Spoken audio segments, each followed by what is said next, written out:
शरीर तो एक कैसा है, इसलिए कोई झगड़ा नहीं है। चाहे वाटर कह के दुकान से ले लो, चाहे पानी कह के ले लो, चाहे जल कह के ले लो, चाहे कैसे ले लो, वहाँ कोई झगड़ा नहीं है। झगड़ा कहाँ है? राम और अल्लाह के नाम का झगड़ा है। राम वाला सोच रहा है कि अल्लाह पता नहीं क्या चीज़ है, ये अल्लाह अल्लाह कर रहा है, जबकि भगवान तो राम है। और अल्लाह वाला सोच रहा है राम पता नहीं क्या है, कि क्यों मान रहे हैं राम को, शरीर को, जबकि वो शरीर को नहीं, वो आत्मा का नाम राम है। तो दोनों में कन्फ्यूज़न बनी पड़ी है। एक कहता है मैं जय श्री राम नहीं बोलूँगा, क्यों? क्योंकि मैं किसी भी शरीर को अल्लाह नहीं कह सकता, अल्लाह तो निराकार है।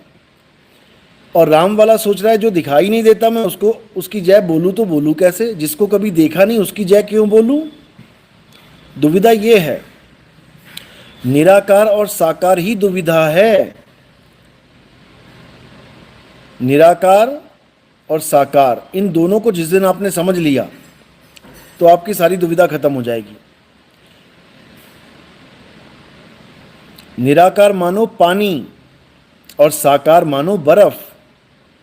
अब पानी और बर्फ का झगड़ा है केवल।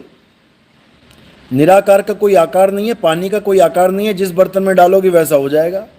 मटके में डालोगे तो गोल शेप में आ जाएगा। कुल्फियाँ देखी ना, कोई गोल कुल्फ़ी, कोई चाकूर कुल्फ़ी, त्रिकोण कुल्फ़ी, ये कैसे बनती है? जब डाला जाता है इसको जमाने के लिए तो दूध ही होता है, पानी होता है। लेकिन जैसे सांचे में ढाला वैसी ही कुल्फ़ी का शेप बन गई।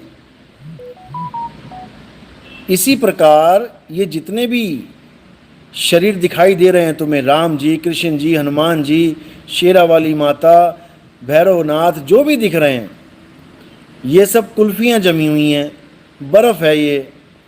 और ये कहाँ चली जाएंगी? जहाँ से आई हैं, पानी से आई हैं, पानी में मिल जाएंगी। यानी निराकार से ही सारा ब्रह्मांड, सारी साकार वस्तुएं पैदा होती हैं। यानी पानी से बर्फ़ पैदा होती है और कहाँ मिल जाती है? पानी में ही।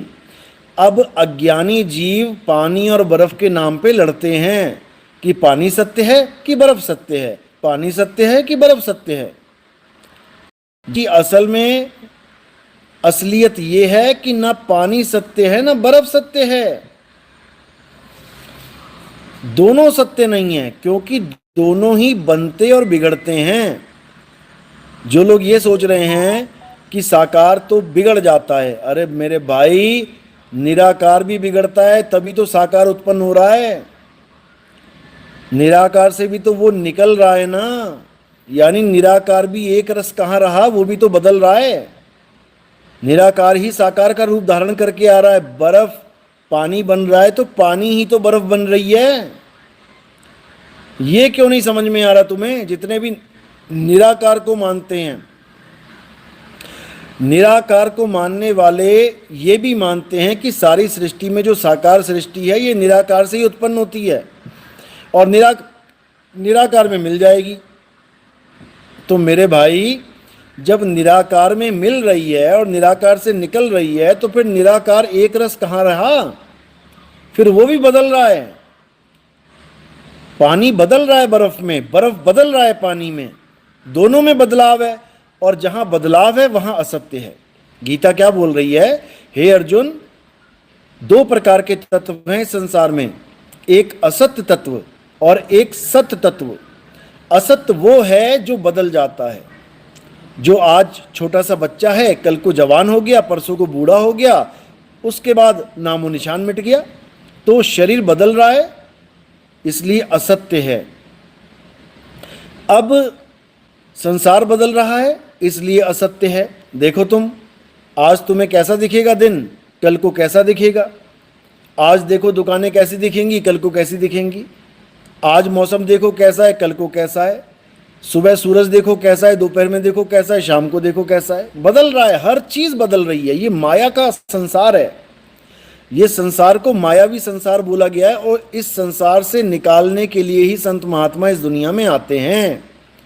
दो प्रकार के संत आते हैं इस दुनिया में। एक संत वो आते हैं जो कहते हैं ये मायावी संसार भगवान ने बनाया है हमारे तुम्हारे रहने के लिए, ये भगवान की बड़ी कृपा है जो संसार को बना दिया। और एक संत आते हैं कि ये संसार क्यों बना दिया, क्या जरूरत थी इसकी। गाना भी बना रखा है, दुनिया बनाने वाले क्या तेरे मन में समाई, काहे को दुनिया बनाई।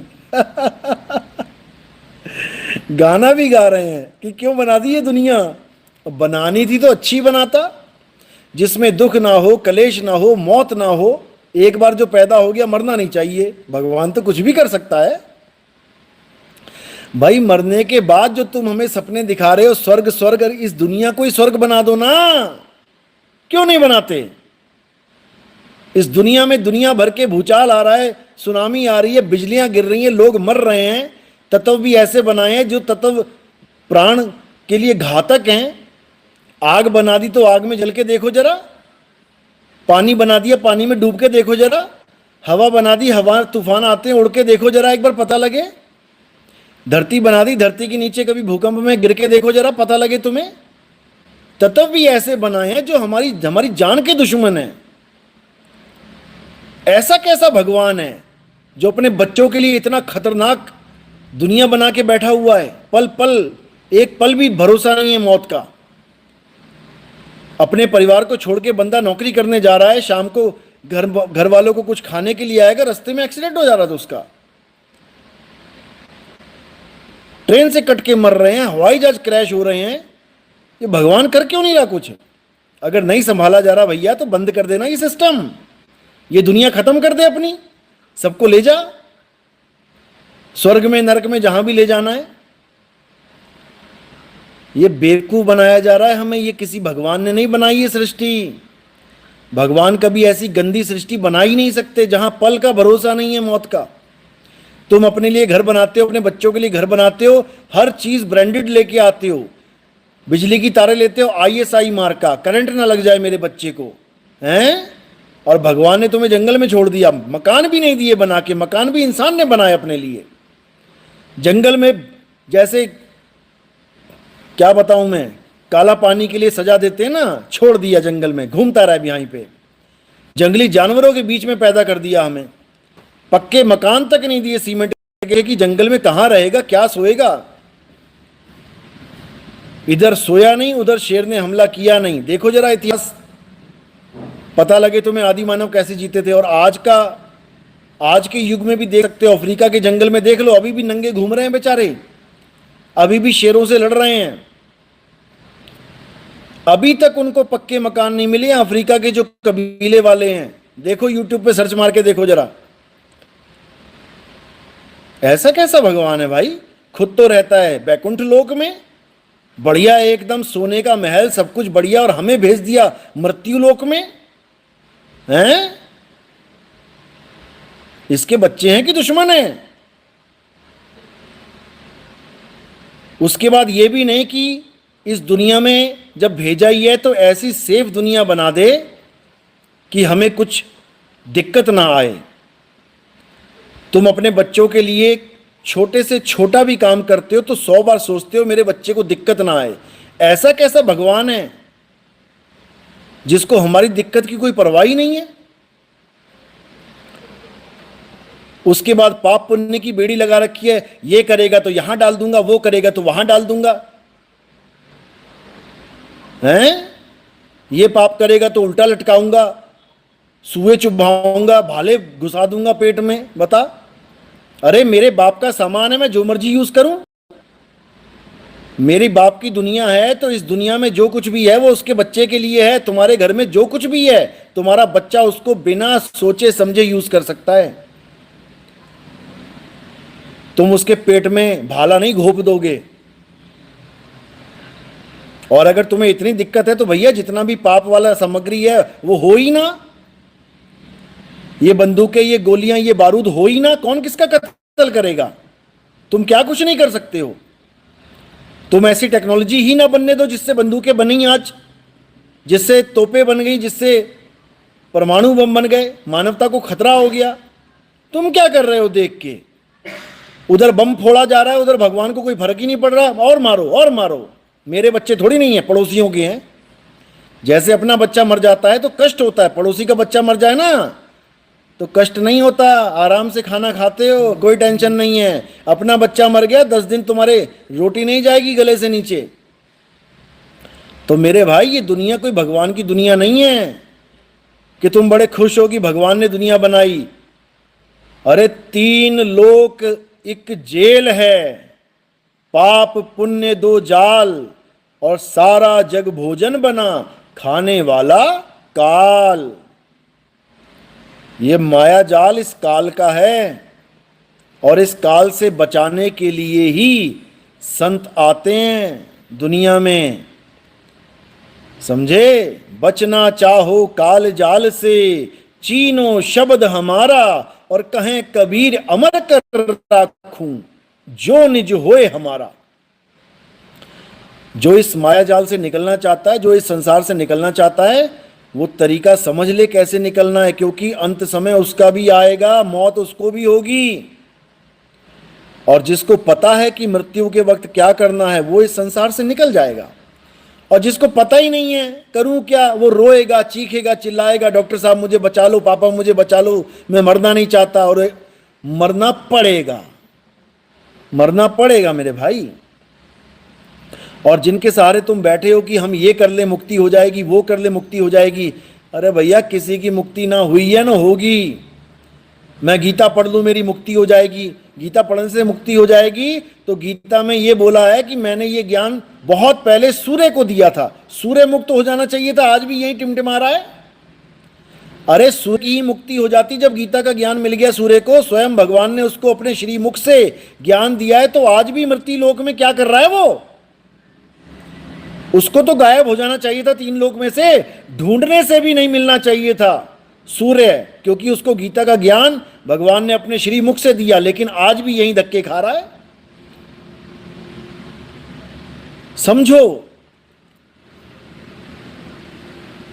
ज्ञान अर्जुन को भी दिया था अपने श्री मुख से, क्या हुआ? अर्जुन को नरक में जाना पड़ा। 5 पांडव में 4 तो नरक में बैठे हुए थे, ये तो 5वें की दया हुई तो उनको बेचारों को स्वर्ग मिला।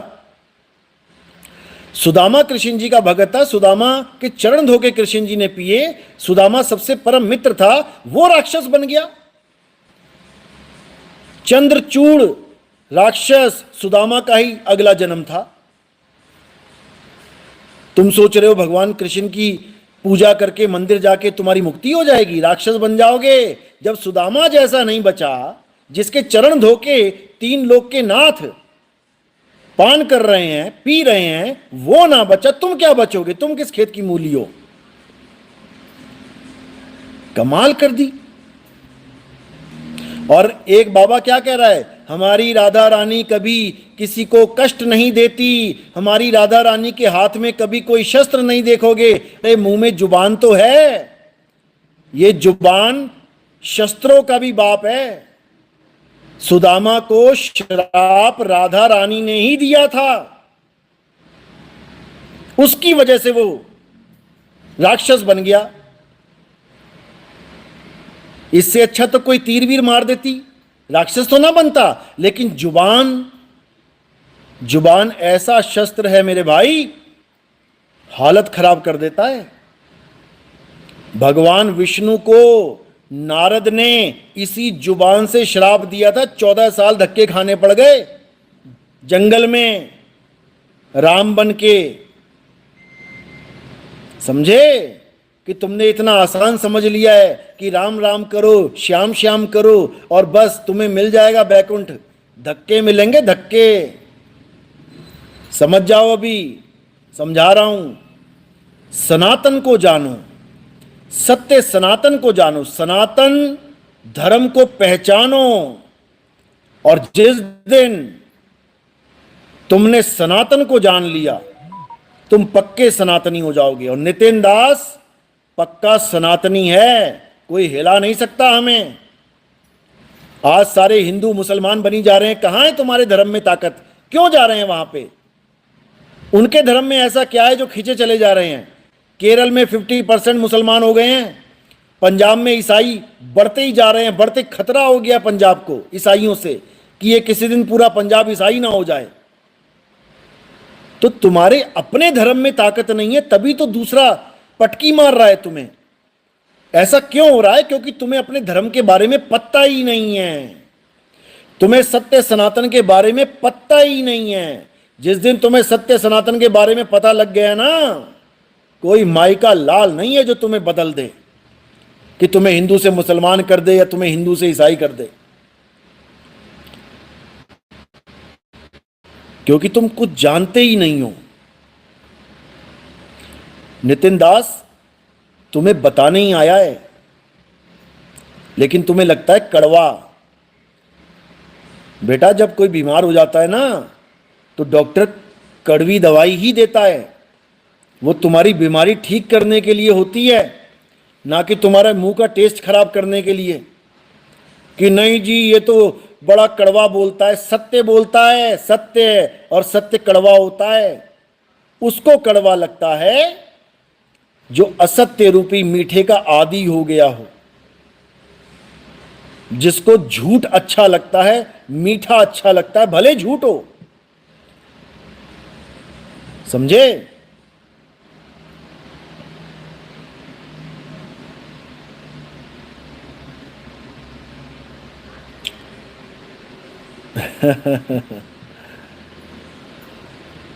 तो मालिक की कृपा जब होती है तब सत्य सामने आता है। सत्य सामने आता है। और सत्य क्या है? हे अर्जुन, ये आत्मा ही सत्य है। आत्मा के अलावा और कुछ सत्य है ही नहीं। हमारा तुम्हारा शरीर भी सत्य नहीं है। कोई कृष्ण जी के शरीर को सत्य माने तो वो सत्य नहीं है। क्यों? क्योंकि सत्य में कभी तीर नहीं घुस सकता। सत्य को कोई आग नहीं जला सकती। सत्य को पानी भिगो नहीं सकता। सत्य को हवा सुखा नहीं सकती। कृष्ण जी ने खुद दोहा बोला है, श्लोक बोला है गीता में, नैनम छिंदंती शस्त्राणि नैनम दहति पावका न चैनम क्लेदंतापो न शोषति मारुता। बिल्कुल क्लियर बोला है। और उसकी पूजा करने की बात करी है जो अजर अमर अविनाशी है। हे अर्जुन, आत्मा का ना तो कभी जन्म होता है, ना ही आत्मा की कभी मृत्यु होती है। तेरे और मेरे कई जन्म हो लिए, कई बार मर लिए हम लोग। पूजनीय वो है जो सदा सदा अजर अमर अखंड अविनाशी है। और उसके बारे में अध्याय 2 24वें श्लोक में बिल्कुल क्लियर बता दिया कि आखिर सनातन है क्या। हम सोच रहे हैं हनुमान जी की पूजा करता हूं मैं सनातनी हो गया, राम जी की पूजा करता हूं मैं सनातनी हो गया, विष्णु जी की पूजा करता हूं मैं सनातनी हो गया, भोले शंकर की पूजा करता हूं मैं सनातनी हो गया। एक भी सनातनी ना हुआ। एक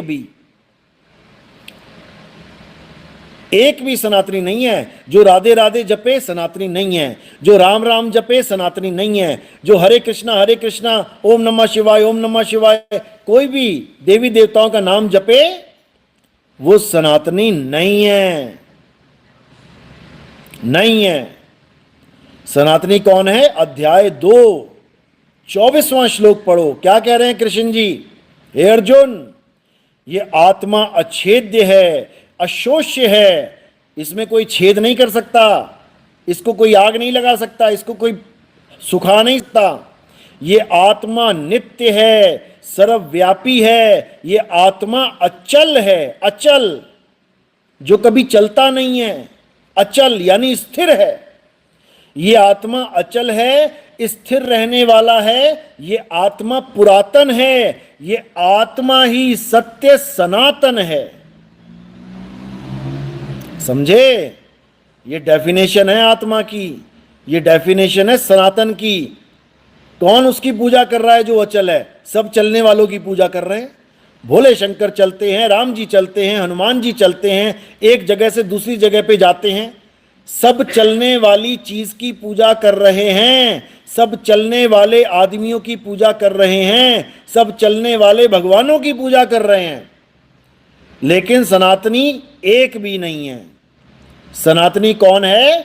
जो अचल की पूजा करे। अचल जो चलता नहीं है, स्थिर है, जिसको कोई हिला नहीं सकता, माई का लाल। और वो आत्मदेव है। जब आत्मदेव को जानोगे तब समझ में आएगा कि आखिर सत्य सनातन धर्म है क्या। ये भगवे चोले पहन के, ये कावड़ उठा के, ये बड़े बड़े झंडे फलाना देवी देवता, फलाना ये, फलाना वो। भाई ये सनातन नहीं है, ये सनातन नहीं है। सनातन को जानना है तो आत्मज्ञानी बनना पड़ेगा। आत्मज्ञान बिना नर भटके। अरे कभी काबा कभी काशी। मुसलमान काबे को भाग रहा है कि वहां मिलेगा खुदा मुझे, वहां करूंगा बंदगी, और हिंदू काशी को भाग रहा है, बनारस को भाग रहा है, वहां मर जाऊंगा तो मेरी मुक्ति हो जाएगी। जैसे नेपाल में देवघाट जगह है, बिल्कुल बनारस की तरह, लोग मरने से पहले पहुंच जाते हैं वहां पे कि यहां मेरी मृत्यु हो जाए तो स्वर्ग मिल जाएगा। ऐसा नहीं होता। तुम्हारी मृत्यु चाहे कहीं भी हो, उससे कोई फर्क पड़ता ही नहीं है। तुम्हारे कर्मों के अनुसार तुम्हें स्वर्ग और नरक मिलेगा, और तुम्हारे ज्ञान के अनुसार तुम्हें मुक्ति या बंधन मिलेगा। सिंपल। इससे कोई फर्क पड़ता ही नहीं कि तुम पानी में डूब के मर रहे हो, कि तुम आग में जल के मर रहे हो, कि तुम एक्सीडेंट में मर रहे हो। इससे कोई फर्क पड़ता ही नहीं। अगर तुम पुण्य कर्मी हो तो तुम्हें बढ़िया बढ़िया अच्छे अच्छे जन्म मिलेंगे। तुम पाप कर्मी हो तो तुम्हें 84 में ठोका जाएगा। तुम्हें भिखारियों का जन्म मिलेगा, कोढ़ियों का जन्म मिलेगा, हमेशा दरिद्रता दुख में जन्म गवाओगे। तो इसको अच्छे से समझ लो। नेपाल राष्ट्र एक हिंदू राष्ट्र है। यहां देवी देवताओं का बहुत सम्मान है, पूजा पाठ करते हैं लोग, लेकिन सनातन को नहीं जान पा रहे हैं। तो अब हमारा एक ही उद्देश्य है कि नेपाल वासियों को सत्य सनातन की पूरी जानकारी दें। माने ना माने वो उनकी मर्जी है, हमारा काम नहीं है मनवाना, हमारा काम है जनवाना। उनको पता लगना चाहिए कि असल में हमारा सत्य सनातन धर्म है क्या।